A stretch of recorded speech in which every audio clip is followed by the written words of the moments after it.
Hi everyone, welcome to the first lecture for California Experience. You will find that this lecture corresponds to a PowerPoint slideshow that is linked to the lecture section of this module. This first lecture covers some introductory material about California, in particular the impact of the Pacific on California, both its geographical and topographical landscape, as well as the earliest indigenous populations that occupied California. And I think this is a particularly important chapter to know and understand because so often we tend to think about the early history of California as being associated with the gold rush and westward expansion, but in many ways what we tend to overlook is the significant history of Native Americans in California. So this lecture will cover both, again, California's landmass and climates, sort of a brief overview of plant and animal life, California's earliest human settlers, and the diverse Native American cultures that comprise early California. In particular, I think what is important is that, given the title of our book, Pacific El Dorado, how important the Pacific has been to shaping California. That if we think about the state itself in contrast to other Western regions, that our coastline is significant. And the significance of the coastline has shaped both the climate, snowfall patterns, our snowpack, our state water supply. And if we think about it, for example, right now, the way that our geography lies is crucial in the kind of drought that we're currently facing. So this is very, very important. So the California landmass includes 15 islands and has been shaped because of plate tectonics, wind flows, ocean currents, and all sorts of other geographical manifestations.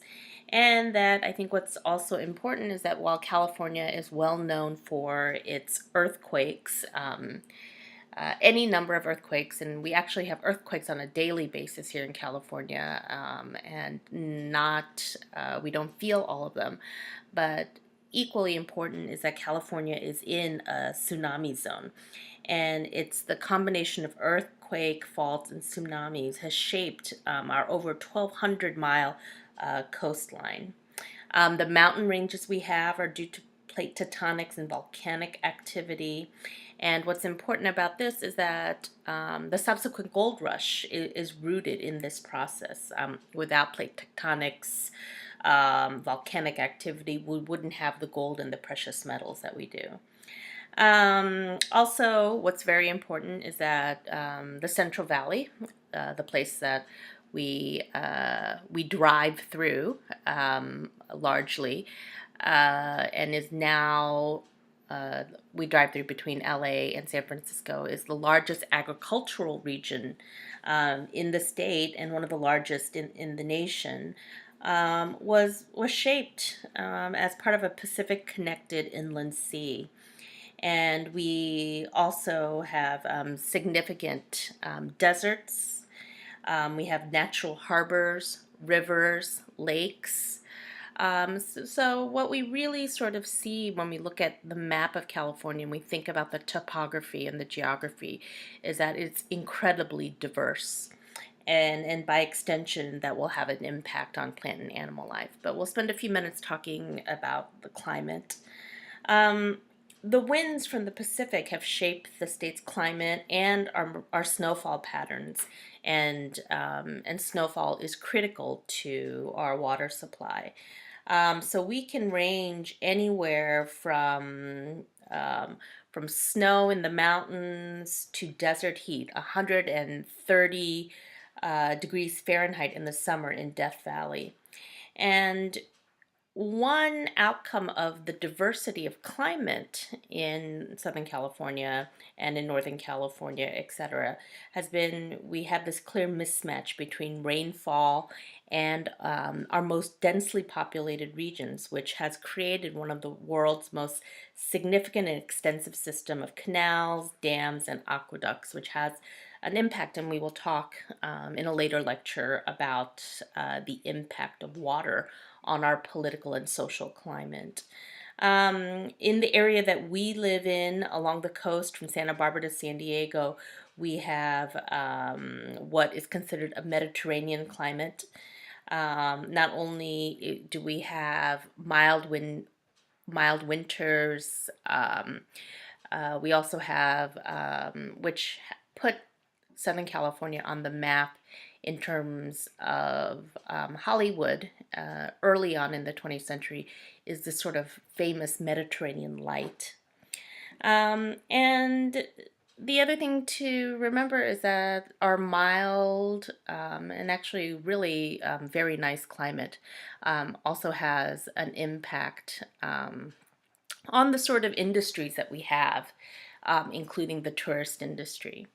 But the thing to also remember is that extreme climates also have extreme outcomes, including droughts and wildfires. If you've been following the news recently, we're in a red flag zone currently, and that we've had unusual winter wildfires because of the lack of participation, and they're sort of anticipating that we're going to be in a severe drought period that we haven't seen since the 1970s. So we may be seeing water restrictions in the future.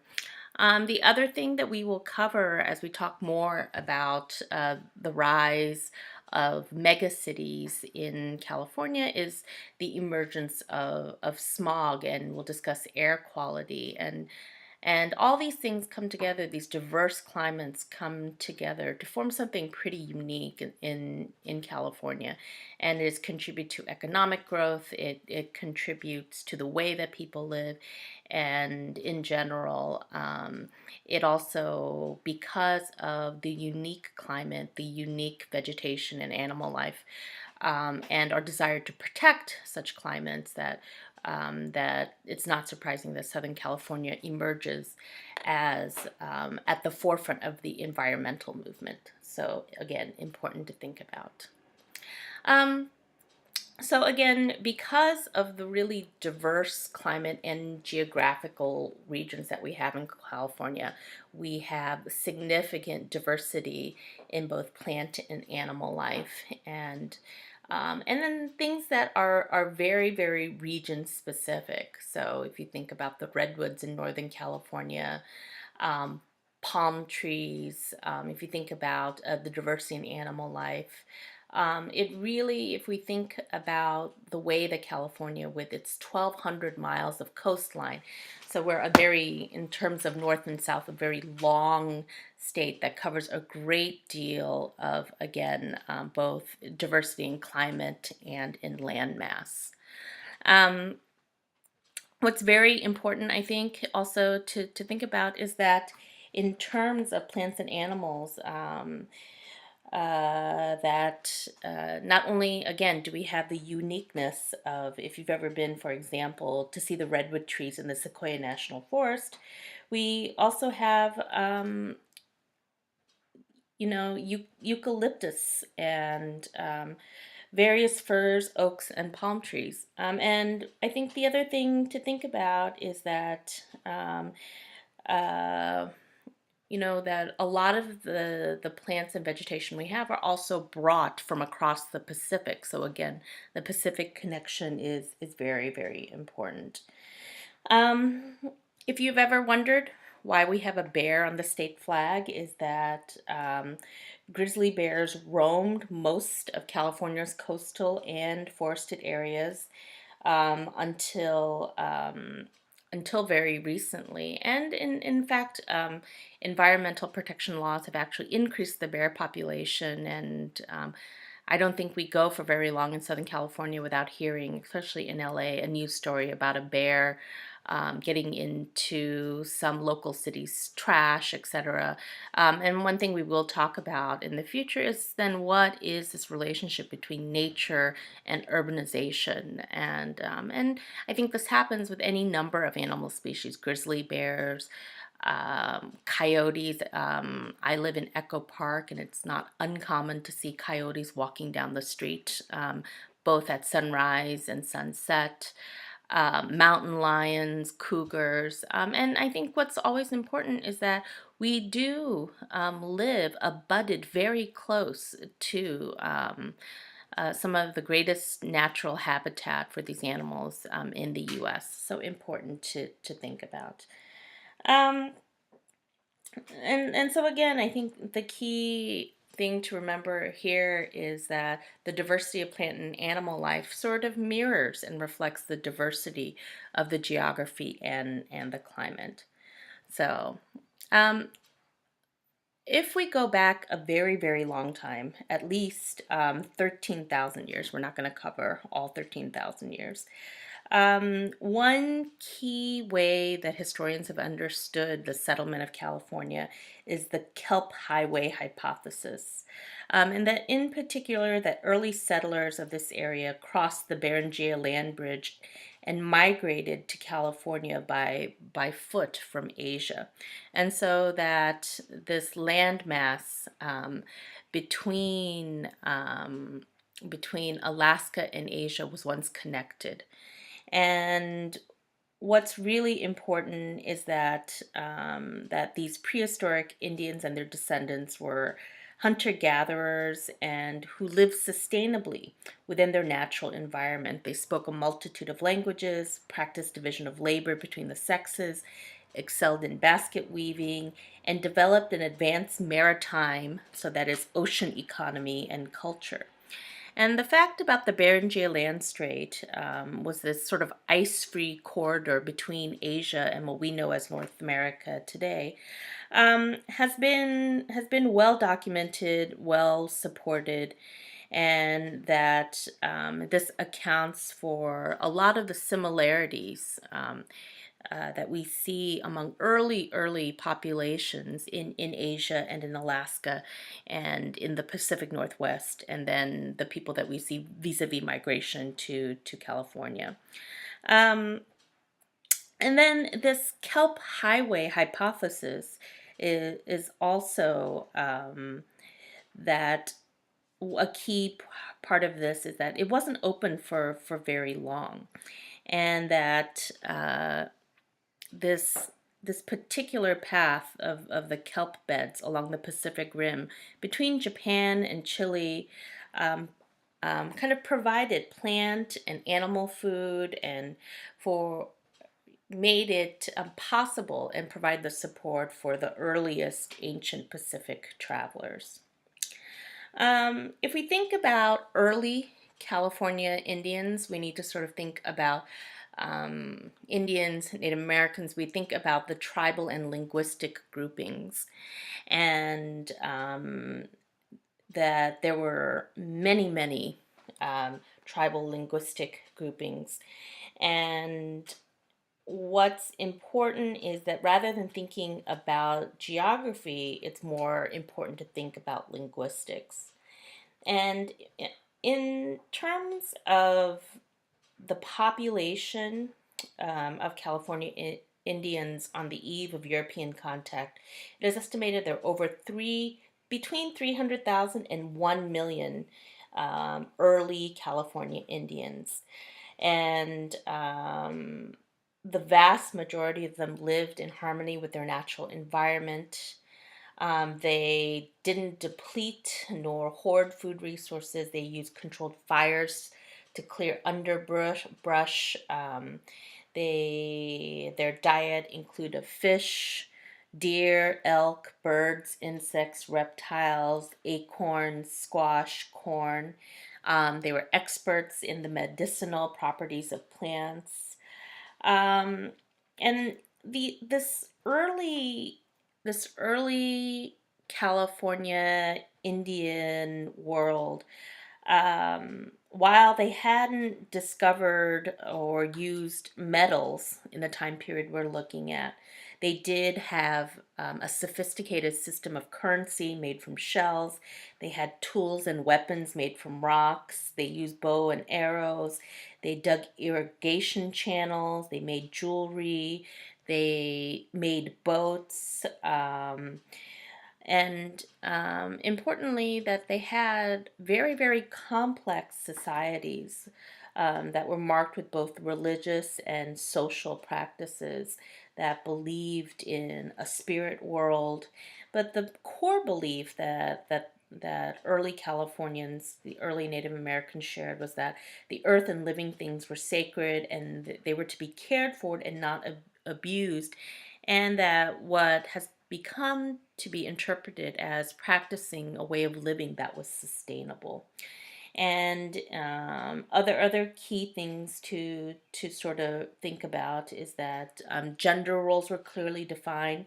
Men hunted, women cooked and sewed.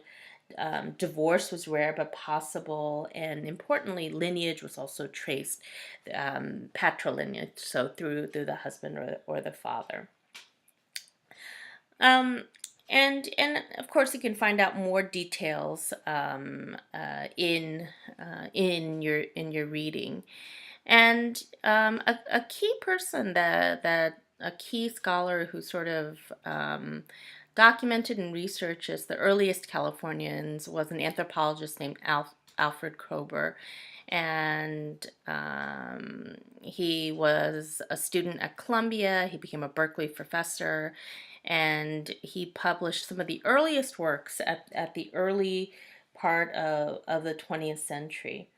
And and his famous, the work that he did on the Ishi and of Ishi, and you can read about that in your book. Um, of the California Indians, the most significant group in terms of the most significant group in terms of maritime trade and the maritime economy were the Chumash, and they settled along the central coast and centered in Santa Barbara and the Channel Islands, places where we can go easily today. And they were the most skilled mariners of the California Indians. Their goods and currency and wealth came from maritime resources. They had money fashioned from shells and traded extensively throughout the Channel Islands and in the interior regions of California's. They were expert boat builders, and importantly, we know about them because of the written documentation we have by Spanish explorers who encountered the Chumash, and who praised both their ship making, or I'm sorry, their boat making skills, and their deeply complicated and sophisticated society and culture. And we also need to remember that, like today, California was a destination for early migration as well, and we can see that not only was it a destination for Polynesian seafarers, we have Buddhist monks. Um, that even in this very, very early stage that we're looking at, in this very early history of Californians and of Native Americans, and in general, the climate, the topography, the geography, the tie to what we now know as the Pacific Rim, but the impact of the Pacific we can see, and it makes California a destination for migration throughout the Pacific. So you can take a look at the summary and read through that. And then if you have questions, Please send me an email. You can post on Ask a Question thread if there are specific aspects of the lecture that you would like elaborated. And again, if you have questions, make sure you drop me a line.